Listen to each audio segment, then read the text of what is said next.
All right, this is going to be the 8th grade Dilations worksheet. Now, I know we've done quite a bit of this already. This is for those that need to go through it, and it also is going to go through the entire, well, not the entire, but a lot of the homework section that you guys are going to be working on your own.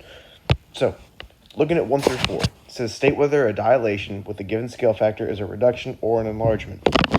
Easiest way to do it is, well, taking a look at this. So here's my scale factor. If my scale factor is larger than 1, it's an enlargement. If it's less than 1, it's a reduction. So 3 is obviously bigger than 1, so this is going to be an enlargement. I'm just going to use E because I'm being lazy on it. 2, if I divided out this 1/3, I'd get 0.3 repeating, which is less than 1, so 1/3 is going to be a reduction. Pardon the tappiness of my pen. Number 3, yes, it's a fraction, but it's an improper fraction, making this thing larger than 1. So because my scale factor is larger than 1, this is going to be an enlargement. And taking a look at number 4. Again, this is obviously less than 1. This is like 93 cents compared to $1, so this is less than 1. So this is going to be a reduction because it's less than 1. All right, for number 5. Here's what we're going to be doing on this one. We got to figure out whether it's a reduction or an enlargement. We are going from A to B. So going from a larger image to a smaller image, this is going to be a reduction. Now, we want to find the actual scale factor on it. The scale factor, I need to either use, I can use these two corners, or let me change colors real quick. I'm trying to do this so much. Or I can use these two corners, or I can use these two corners. Keep in mind, to find scale factor, I'm going to do my new over my old. So B, because it's the new one, I want to take a point B first. I'm going to use these 2 points right here. So for those points on B, that dot is going to be 0, 1. I'm just writing down the coordinates for it. On my A side, for my red dot on A, is going to be, write A first, is going to be 0, and then it looks like 1, 2, 3. I can't do 0 divided by 0, but I can do 1 divided by 3, which is really just 1/3. Or it's the same thing as 0.3 repeating. So that is going to be my scale factor. I prefer the fractions. If you really just got to write yourself a decimal, it's fine. It just, decimals can make things more complicated later. All right, for number 6. Again, I can pick any 2 similar corners. I'm just going to go with, I don't know. I'm trying to think of something I haven't done today. I'm going to use that one, and I'm going to use that one. Okay, so we're going from A to B. So this is going to be an enlargement because the thing is getting bigger. So my point on B, that point right there is 1, 2, 3, 4, 5. So over 5, up 0. On A, this is going to be over 2, and we don't go up or down. Again, I can't do 0 divided by 0 because you just don't divide by 0. So what I'm going to do is 5 divided by 2, or 5 over 2. And then 2 goes into 5 2.5 times. Either one of those are acceptable, but I recommend the fraction because I think it's easier. All right, number 7. All right, number 7, I'm just going to go with any 2 corners. So I'm going to go with that corner, and I'm going to go with that corner. We're going from A to B, so this is a reduction. I know these numbers are on here, but don't worry about the numbers, because actually I think I forgot to tell you that on these other ones. Some of these other ones have numbers, and we're not going to mess with them. So like on number 6, there was a 1 and a 1 there. We're not worried about those. We're not going to do this as decimals. Same thing on number 8. You're not going to worry about those 6s right there. Okay, so on number 7, I've got my 2 corners. I'm going to start with B. The coordinates for point B, or that point on B, is -2 and 1. For A, it is back, so it looks like 1, 2, 3, 4, 5, 6 places. So back 6 and up 3. I have options here. I can either do -2 over -6, or I can do 1 over 3. 1 over 3 is already simplified, so we're just going to go with 1 over 3. And again, that's the same thing as 0.3 repeating. For number 8, I can pick any one of these corners, doesn't matter which. I'm going to go with, I don't know, that one. So we're going from A to B, and this is an enlargement because the thing is getting bigger. For my points on B, looks like I'm going over 2 and up 2. So both of those are positive. On A, I go over 1.5 and up 1.5. So new divided by old, B divided by A on this case. So I'm going to do 2 over 1.5, or 2 divided by 1.5. You can double both of those to get a nice number. That'd be 4 over 3.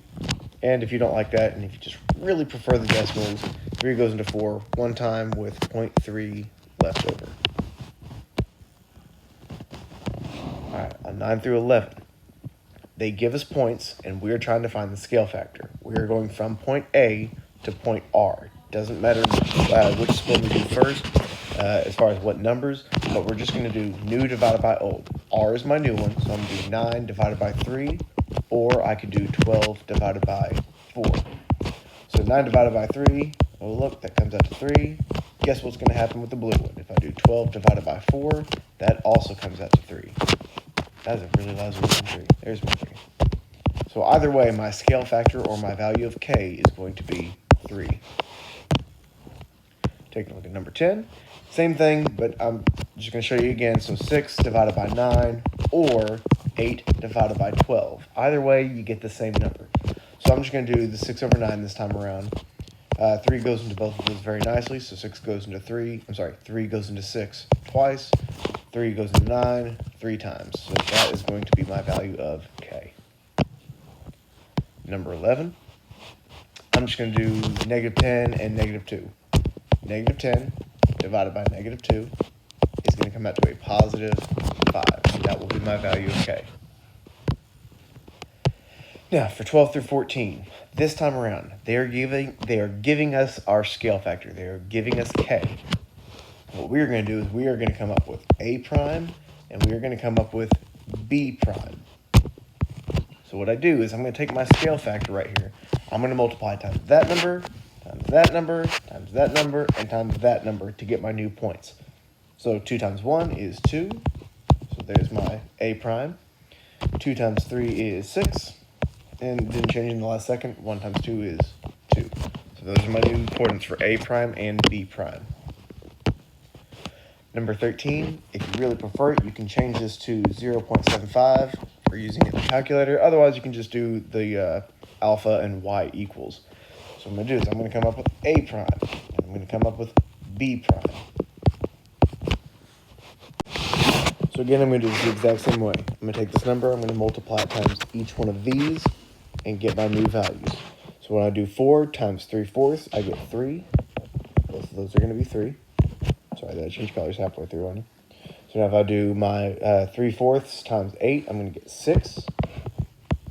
And then 3/4 times 12 is going to be 9. So those are my new points. Last one for this one. Same exact gig, coming up with a prime and b prime. I know that tapping's probably driving you guys crazy. I'm going to take this, going to multiply times each one of these numbers. So 5 times 0 is still 0. And then 5 times negative 3 is going to be negative 15. 5 times 2 is going to be 10. Those are my new points. Okay, on this backside, they're going to give us the scale factors, and we've got to come up with the new points. We've got to graph this thing. So on number 15, they give us a scale factor of 2. Before I can do anything, I have to come up with all of my coordinates for A, B, and C. So my points for A is going to be 1, 1. For B, it's going to be 2, negative 1. C is going to be negative 2 and 0.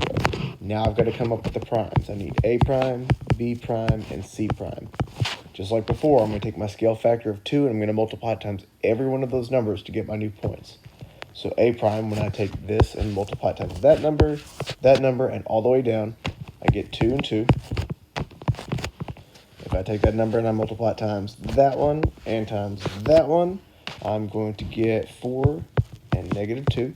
I'll just change colors up one more time. Taking the 2 again, times negative 2 and times 0, I end up getting negative 4 and 0. So those are my new points. Final step is I have to go through and I have to graph each one of these. So A prime is going to be 2, 2. So there's my A prime. My B prime is going to be 4, negative 2. So right there. Oh, I meant to do that in red. So there's my B prime. C prime is going to be negative 4, 0. So there's my C prime. And I just connect the dots. You can see that it's actually the same picture, just bigger. And pick a couple more to do, and then you guys are going to be on your own for this. Let's do 18 because that looks mildly complicated. So I've got to find A, B, C, and D first. Just to save a little bit of time, I went ahead and gave you A, B, C, and D. So now what we got to do is we got to take our scale factor of 1/2, and we're going to multiply times each of those numbers to get our A prime, B prime, C prime, and D prime. When I do 1/2 times 2, I get 3. 1/2 times 0 is still 0. 1/2 times 0 is still 0. 1/2 times negative 2 is going to be negative 3. 1/2 times negative 2 is going to be negative 3 still. 1/2 times 1 is 1/2. I'm just going to write 1.5 for now. Still 1/2 for that part. And finally, 1/2 times 2 is going to be 3. So that gives me my 4 new points. Now I'm going to go through and graph them. So 3, 0. There's my A prime. B prime is 0, negative 3. C prime is going to be negative 3 and 1.5. So I got to go up 1/2. So that's going to be my C prime. And D prime is 1/2 and 3. So I have to go over 1/2 and up 3. There's my D prime. Once I've got those, I go through and I graph. Well, I just connect the dots at this point. So you got to have all 3 of those steps when you guys are working on your section. You got to give me the coordinates, you got to give me the new points, and you got to graph it. 3 steps on each one of these. I'm going to do one more because I know people are going to ask about this line, so I'm just going to go ahead and knock this one out real quick. First, my points are A and B. Fortunately, it already gives me the points. So actually on this one, I wouldn't make you do this part, but whatever. And we've got 2, 2. They tell us that our scale factor is 2, so I'm going to multiply each one of these times 2. So I have A prime is going to be 4 and 0. B prime is going to be 4 and 4. Now I just go through and graph these two. So A prime is 4, 0, so I'm going to go over 4 and not move up at all. And then B is going to be 4, 4. So 1, 2, 3, 4. So that was A prime, that's B prime. Oh, look, I just have a bigger line that happens to be 2 times bigger. All right, the rest of those, I want you to finish those up on your own. If you thought the previous ones sucked, just get ready because 23 and 24 are even tougher. On these, they give you the scale factor, they give you the points, but you got to plot. You got to plot the original, and you have to plot the new one. Okay. So what I'm going to do is on this section, I'm going to take that 2 and I'm going to multiply it times every single one of these numbers, okay? Once I do that, I'm going to write down my new coordinates. So I'll need to find out what A prime is, B prime is, C prime, and D prime. Get my set of coordinates for each one of those and graph it. So you need to graph these points and you need to graph whatever those points are. And you do that for 23 and for 24. Okay, on this one, for 25 and 26, you got 2 things you need to do. For starters, figure out if it's an enlargement or a reduction. We go from A to B. From A to B. And you're going to find the missing sides. That part shouldn't be too bad. In fact, I'm just going to kind of leave that up to you guys because you know that once you've got your scale factor, you multiply your scale factor times your old one to get to your new one. To get your scale factor, if you're not sure still, it's new divided by old. Or you could just do, since B is our new one, you could do B divided by A to get your scale factor. So you do that on those 4 right there. Last one is a little bit confusing, so I'm going to go through and kind of explain it for you. For number 29, it says the screen on your old television is 20 inches wide and 15 inches high. The screen on your new widescreen television is 16 inches wide and 9 inches high. Is the screen on your new TV a dilation of the screen on your old TV? Well, in order for it to be a dilation of it, we have to have the same scale factor for both sides. So we are going from here to here. My pen messed up. From here to here. So I want to see if I've got the same scale factor on both. So this is the new one. I'll mark this new. This is the old one. To find out if I have the same scale factor, I've got to do new divided by old. So I would do 16, I have to do that in red, 16 divided by 20, and then I would do 9 divided by, colors keep not changing for me, 9 divided by 5. If I get the same scale factor on both of these, it's a dilation. If I get a different number on each one of these, it is not a dilation. So once you guys finish that part up on your own. If you got questions on these guys, come in the morning and I'll help you out.